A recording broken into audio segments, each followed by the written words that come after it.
আপনারা জানেন যে আগামী মধ্য ফেব্রুয়ারির মধ্যে স্বৈরাচারে মুক্ত হওয়ার পরে প্রথম একটি অবাধ সুষ্ঠু নির্বাচন গণতান্ত্রিক পরিবেশ রক্ষা করার জন্য মানুষের ভোটার অধিকার প্রয়োগ করার জন্য এই নির্বাচনটি অনুষ্ঠিত হবে। এই নির্বাচনটি যেমন দেশের জন্য জাতির জন্য গুরুত্বপূর্ণ, আমাদের জাতীয়তাবাদী দলের কর্মীদের জন্য অত্যন্ত গুরুত্বপূর্ণ। আমরা আশা করি আগামী এই নির্বাচনের মধ্য দিয়ে দল সরকার গঠন করবে, দেশ পরিচালনা করবে এবং আমাদের দলের প্রধান ভারপ্রাপ্ত চেয়ারম্যান জনাব তারেক রহমান সাহেব এ সরকারের নেতৃত্ব দিবেন। সেই নেতৃত্বকালীন সরকারের একজন শরিক হিসাবে, অংশীদারিত্ব হিসাবে আমি গাজীপুর 1 আসন থেকে দলের কাছে মনোনয়ন প্রত্যাশী। যেহেতু দীর্ঘ এরশাদ বিরোধী 9 বছর আন্দোলন, হাসিনা বিরোধী 17 বছর আন্দোলনে যত ত্যাগ, কষ্ট, মামলা, হামলা, জুলুম, নির্যাতন সহ্য করেও দলকে ঐক্যবদ্ধ রেখেছি। দলের কাছে প্রত্যাশা করাটাই স্বাভাবিক।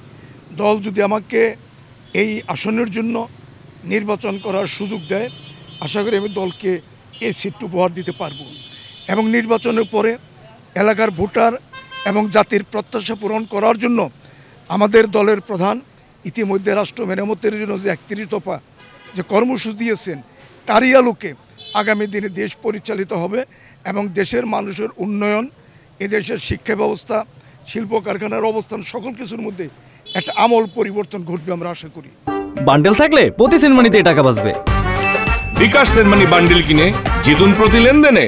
আমি বিশেষ করে বিগত 17 বছরে যারা নিজেদের ভোটার অধিকার প্রয়োগ করতে পারে নাই, হাসিনা সরকার দিনের ভোট রাত্রি নিয়েছে, পুলিশদের ভোট নিয়েছে, কাউকে একটা ভোট দেওয়ার সুযোগ করে দেয় নাই, তাদের একটা সুবর্ণ সুযোগে নির্বাচন।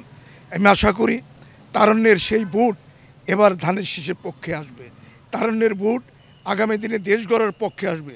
তারুণ্যের ভোট আমাদের ভারপ্রাপ্ত চেয়ারম্যান তারেক রহমান সাহেবের আগামী দিনের যে 31 দফার কর্মসূচি, সেটা বাস্তবায়ন করার জন্য বিএনপির পক্ষে আসবে।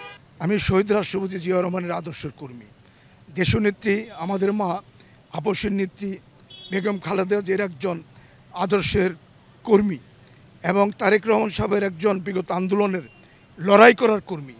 সেই কর্মী হিসাবে আগামী দিনে জিয়া রহমানের আদর্শ সামনে রেখে দেশনেত্রী বেগম খালেদা জিয়া নির্বাচনী প্রচারে নামবেন এবং আমাদের নেতা তারেক রহমান সাহেব এই নির্বাচনটাকে সক্রিয়ভাবে পরিচালনা করবেন।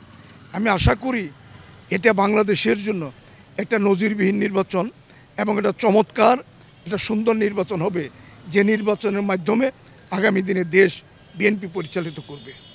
আমরা আশা করতেছি আগামী নির্বাচন আমাদের নেত্রী, আমাদের মা, এদেশের গণতন্ত্রের যিনি প্রবক্তা আমরা যাকে বলি এবং দেশের স্বাধীনতা সার্বভৌমত্ব রক্ষা করার জন্য যিনি আপসহীনতার পরিস্থিতির মধ্যে দিয়েছেন, তিনি আগামী নির্বাচন পরিচালনায় নামবেন। যেহেতু এই পরিচালনায় অংশগ্রহণ করবেন, আমরা তার অংশগ্রহণকে আমরা স্বাগত জানাবো এবং এটা দেশের মানুষ অত্যন্ত আনন্দ চিত্তে এটাকে গ্রহণ করবে, আমরা সেটা প্রত্যাশা করতেছি এবং ভারপ্রাপ্ত চেয়ারম্যান তারেক রহমান সাহেবের এই সিদ্ধান্তটা সময় উপযোগী সিদ্ধান্ত।